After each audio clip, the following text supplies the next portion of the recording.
इस सत्र में अब तक आप लोग भी कुछ बच्चे नए होंगे, कुछ बच्चे इस विद्यालय के पुराने कक्षा 8 के छात्र छात्राएं होंगे।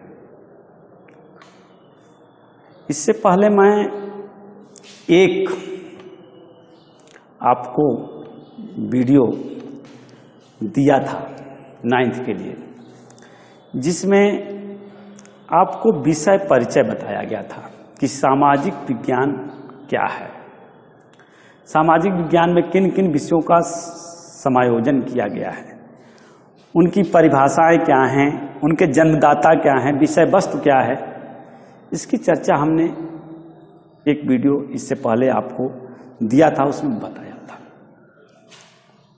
वैसे यहाँ यदि ये महामारी का दौर न होता तो क्लास में हम आमने सामने जब बैठकर मिलते तो निश्चित रूप से बहुत सी बातों की चर्चाएं होती, लेकिन इस माध्यम से बहुत चर्चाएं नहीं हो सकती। लेकिन फिर भी एक संक्षिप्त परिचय, क्योंकि हो सकता है आप बहुत से ऐसे लोग होंगे, ऐसे विद्यार्थी होंगे जो ये समझते होंगे कि ये सर कौन से नए आ गए आज पढ़ाने,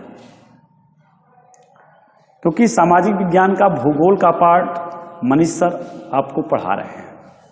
जैसा कि आप जानते हैं कि सामाजिक विज्ञान में 2 खंड बताया गया है आपको, खंड क और खंड ख।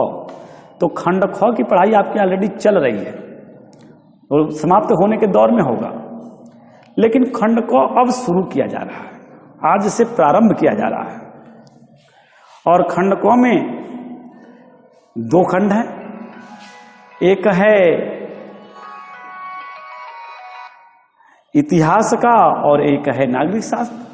नागरिक शास्त्र में 3 चैप्टर पढ़ाने, इतिहास में 3 चैप्टर पढ़ाने हैं। आज पहला चैप्टर शुरू करेंगे, उसकी कुछ भूमिका आज आपको बताई जाएगी। फिर भी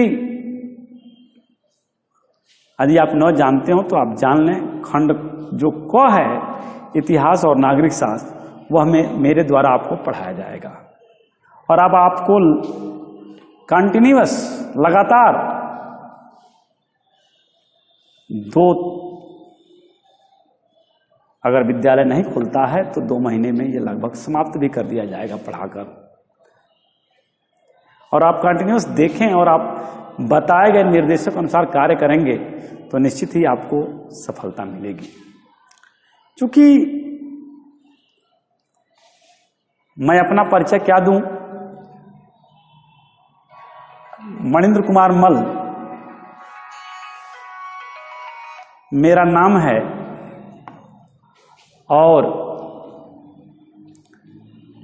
आपको सामाजिक विज्ञान खंड को मैं पढ़ाऊंगा। जैसा कि मैंने ऊपर लिखा हुआ है क्लास 9 फ्रांस की क्रांति। अब तक जूनियर कक्षाओं तक आपने फ्रांस की क्रांति तो छोड़ दीजिए, किसी भी हमको लगता है कि बाहर के देशों के बारे में कुछ पढ़ा ही नहीं होगा। और अचानक 9 में आते ही पहला चैप्टर आपको यूरोप के एक देश फ्रांस की क्रांति का पढ़ना है। ये थोड़ा कठिन है। कठिन इसलिए है कि अब तक हम छोटी कक्षाओं में इसका जिक्र नहीं सुने हैं, इसलिए कठिन है। कुछ चीजें ऐसी होती हैं कि जिसको आप हम बेसिक चीजें छोटी कक्षाओं में जानते हैं, यहां आकर केवल सीधे हमको पढ़ना होता है, लेकिन इसका बेस हम नहीं जानते। लेकिन अगर इसमें से फ्रांस की हटा दें, क्रांति शब्द केवल लें, तो क्रांति आप पढ़ चुके हैं। क्रांतियों के बारे में आप छोटी कक्षाओं में सुने हैं। अगर ना आपको याद हो तो हम याद दिला दें, जैसे 1857 की क्रांति। तो सबसे पहले तो हम बात करेंगे कि क्रांति क्या होती है। पहले क्रांति जाने, उसके बाद फ्रांस की क्रांति की बात करेंगे।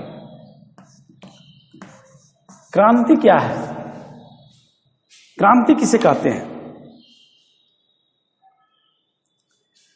क्रांति का नाम दूसरा अगर रखा जाए तो होता है बदलाव, परिवर्तन।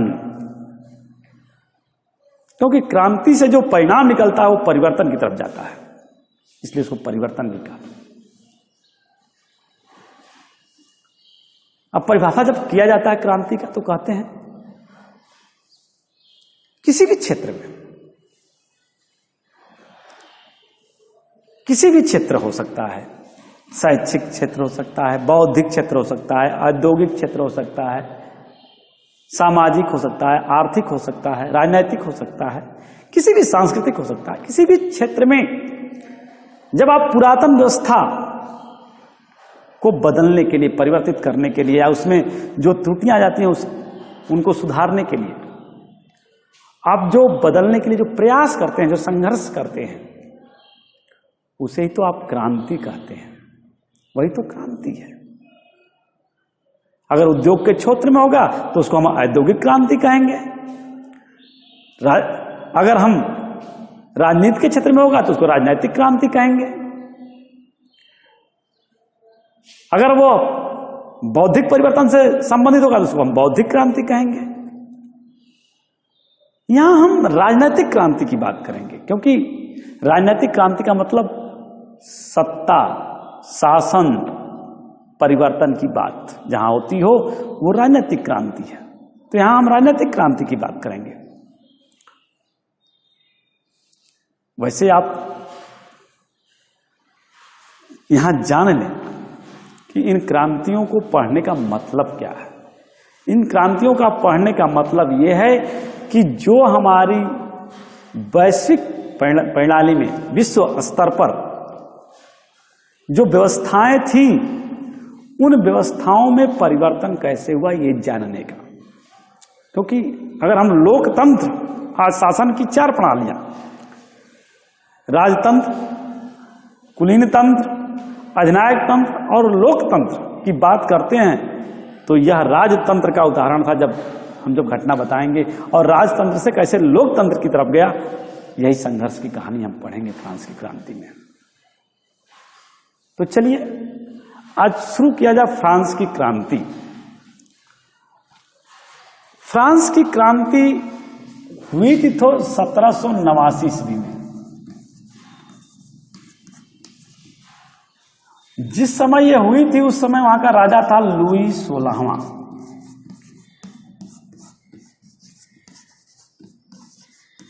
ये बातें याद रखिएगा कि कब हुई थी, कौन राजा था। वैसे तो माना जाता है कि 14 जुलाई 1789 बास्तिल के जेल के पतन से, दुर्ग के पतन से शुरू हुई इसकी कहानी, और 15 जून 1815 वाटरलू के मैदान,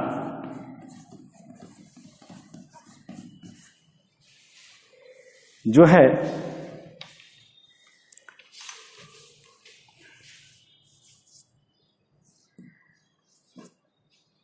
18 जून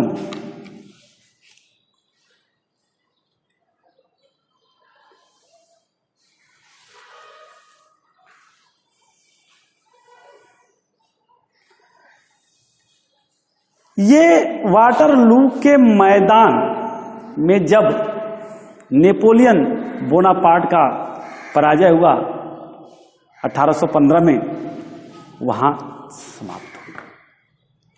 अब बात किया जाए, ये तो हमने बताया कि भाई 1789 में क्रांति शुरू हुई और 1815 तक चली, लुई 16वां के शासनकाल में हुआ। इन बातों को जानने के बाद जरा इसकी पृष्ठभूमि को हम ध्यान दें, क्योंकि आज हम केवल पृष्ठभूमि आप बताएंगे आपको, कल इसके बाद हम विगत आपको जानकारी देंगे इसके बारे में। क्योंकि विश्व में यह पहली क्रांति नहीं थी। इससे पहले इंग्लैंड की क्रांति 1688 में जेम्स वाट द्वितीय के शासनकाल में हो गई थी, जिसे गौरवपूर्ण क्रांति की भी संज्ञा दी गई है। 1776 में अमेरिका की क्रांति शुरू हुई थी, इससे पहले। तो अगर देखा जाए तो क्रांतियों की श्रृंखला में फ्रांस की क्रांति पहली नहीं थी, किंतु अगर प्रभाव की दृष्टि से देखा जाए तो यह क्रांति सर्वोपरि थी।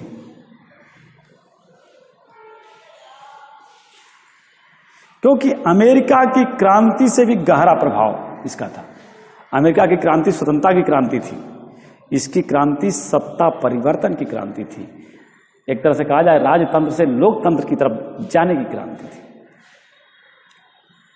वैसे तो अगर हम देखें 18वीं सदी में तो प्रायः अनेक देशों में, एक देश की बात नहीं कर रहा, अनेक देशों में राजतंत्र ही था और राजा ही शासन हुआ करता था, स्वेच्छाकारी सम्राट ही शासक हुआ करते थे। फ्रांस में भी ऐसा ही था। फ्रांस उस दौर में एक आर्थिक रूप से मजबूत राष्ट्र था, व्यवसाय और व्यापार के दृष्टि से उन्नतशील था, क्योंकि अमेरिका, अफ्रीका, एशिया महाद्वीप पर औपनिवेशिक व्यवस्थाएं कायम कर रखी थी फ्रांस ने। इस तरह से अगर देखा जाए तो उस दौर में यूरोप के देशों की तूती बोलती थी, चाहे फ्रांस हो चाहे ब्रिटेन हो। तो फिर कैसे व्यवस्थाओं में परिवर्तन की क्या बात आ गई थी? कैसे जहां की अर्थव्यवस्था इतनी मजबूत हो, खुशहाल हो लोग, लेकिन इन राजाओं ने शासन व्यवस्था को सही से चला ना सका। उनकी अयोग्यता, उनकी निरंकुशता, उनकी विलासिता, शब्दों पर ध्यान दीजिएगा, मैंने कहा अयोग्यता, निरंकुशता, उनकी विलासिता भरा जीवन और लगातार साम्राज्यवाद के उन्माद में जीने वाले राजा जो लगातार युद्धों से भरे थे, लगातार युद्ध लड़ रहे थे, इनसे स्वाभाविक था कि इनकी आर्थिक व्यवस्था पर गहरा प्रभाव पड़ा। धीरे धीरे धन इतना खर्च हो गया कि जो है इनको पता ही नहीं चला कि हमारे पास जो हमने प्रजा पर कर लगा रखा है, प्रजा कर देने योग्य है या नहीं है, क्या इस किसी स्थिति में है प्रजा। इनको उस बात का अवलोकन नहीं हो सका और स्थितियां जो है, परिस्थितियां बदलती चली गई। एक उदाहरण से समझाएं हम आपको कि इनकी अयोग्यता की कहानी। क्योंकि यूरोप में जब राज कोष रिक्त हो रहा था, फ्रांस का खाली होता जा रहा था, तो करों का बोझ साधारण जनमानस पर बढ़ रहा था और इस तरह उनकी दशा खराब हो रही थी, शोचनीय हो रही थी। उनका जीवन बिल्कुल कष्टमय हो गया था।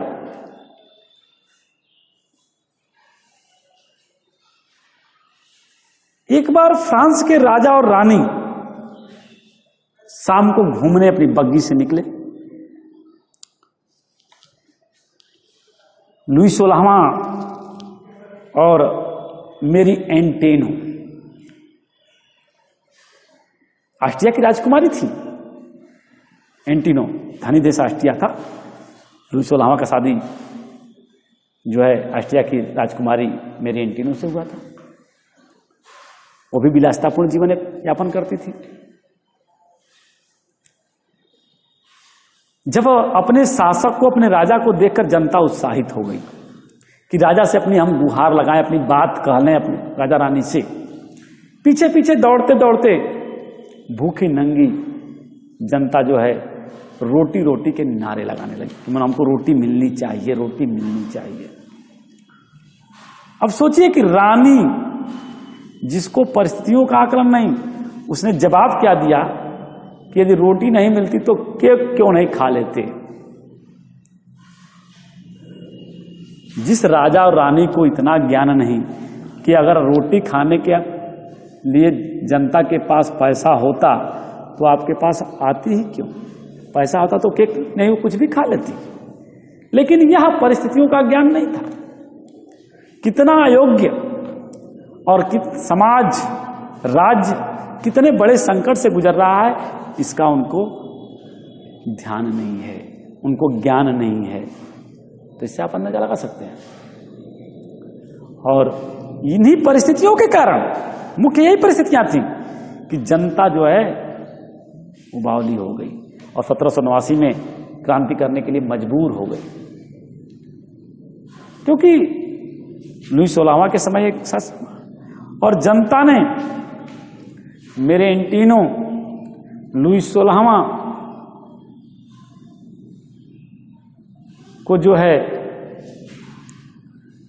अनगिनत लोगों को गुलेटिन पर मृत्यु की घाट उतार दिया, फांसी दे दी गई 1789 की। तब तो आपका, लेकिन यह सब 1789 में ये फांसी केवल एक कड़ी थी। अभी पूरा एक देखा जाए तो निरंकुश शासन के पतन का एक प्रारंभ था। उसके बाद भी निरंकुश शासन आएगा और अभी संघर्ष चलेगा। लेकिन इस कहानी को पूरा पढ़ने के लिए पूरा पाठ आगे समझना होगा।